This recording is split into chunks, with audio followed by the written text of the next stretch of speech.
New Yorkers aren't shy when it comes to talking about their run-ins with the afterlife in the city. Many locals claim ghosts haunt NYC's old buildings and parks. Some less quietly than others. John Lennon is said to haunt the Dakota, where he was murdered, while Nancy Spungen, Sid Vicious's girlfriend, is rumored to be spending the afterlife at the Chelsea Hotel. Today, we consider the 10 most haunted places of New York City.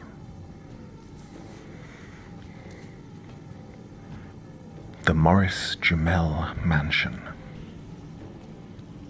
One of the oldest houses in Manhattan, this stately Georgian mansion in Washington Heights was built by Roger Morris, a colonel in the British Army, in 1765. It served as military headquarters for both sides of the Revolution, with George Washington retreating here after the disastrous loss of the Battle of Brooklyn in 1776. In 1810, the house was bought by Stephen Jumel and his wife Eliza. After his suspicious death, she remarried in 1832 to Aaron Burr, the former vice president and the killer of Alexander Hamilton. Since the 1960s, rumors of the supernatural have persisted when a group of schoolchildren allegedly saw the ghostly visage of Eliza Jumel, who told them to quiet down before gliding away. The Dakota Building. The Dakota is renowned for its scene-stealing role in Roman Polanski's 1968 horror classic, Rosemary's Baby, and as the site of John Lennon's assassination. However, this legendary Central Park West building has a long history of supernatural encounters in its own right. Over the years, workers and residents have reported seeing a friendly little girl dressed in turn-of-the-century clothing, an adult with the face of a small boy, and even the ghost of Lennon himself.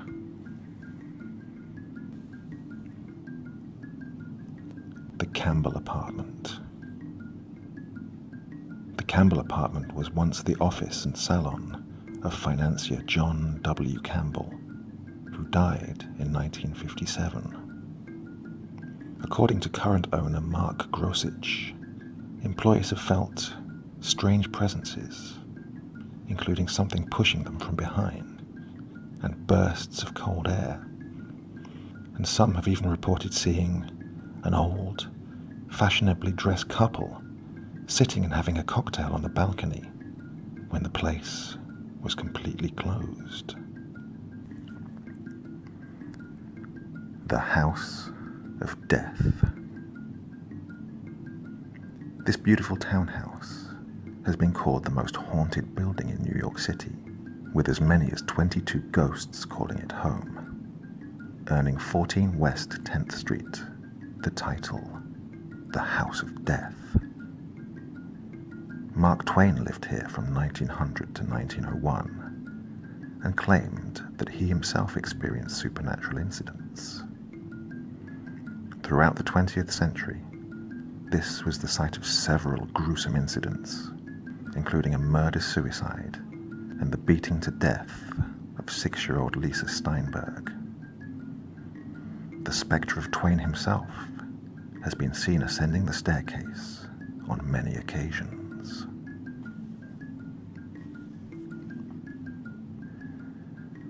St. Mark's Church in the Bowery. St. Mark's Church in the Bowery is the second oldest church in Manhattan, splitting from Trinity Church in 1799. Built on Dutch colonial governor Peter Stuyvesant's family farm, legend has it that the cantankerous peg-legged Dutchman still haunts the area. He has been known to harass clergymen and parishioners, ring the bells, and loudly interrupt services by stomping around and singing Calvinist hymns in Dutch. Apparently, English Episcopal hymns simply don't agree with him. The Merchant's House. While some haunted houses might try to lose their notorious reputations, the East Village's Merchant's House Museum does not. Built in 1832 and later bought by wealthy merchant Seabury Treadwell, the museum is an immaculate look into the personal, domestic lives of the 19th century cultural elite, although the ghost of Treadwell's daughter still haunts the place.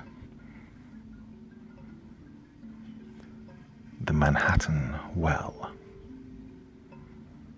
In the winter of 1800, the body of a young woman named Julie Elmer Sands was found at the bottom of the Manhattan Well at what is now 129 Spring Street. The ensuing trial was one of the great scandals of 19th century New York, with Levi Weeks accused of her murder after he reportedly impregnated and promised to marry her. Weeks retained the city's top attorneys and was acquitted, despite growing public outrage. In 1817, the Manhattan Well was filled in and built over, but it was rediscovered in 1980 and has since become a notorious destination for paranormal enthusiasts, claiming that the ghost of Julie Elmer Sands still haunts the area.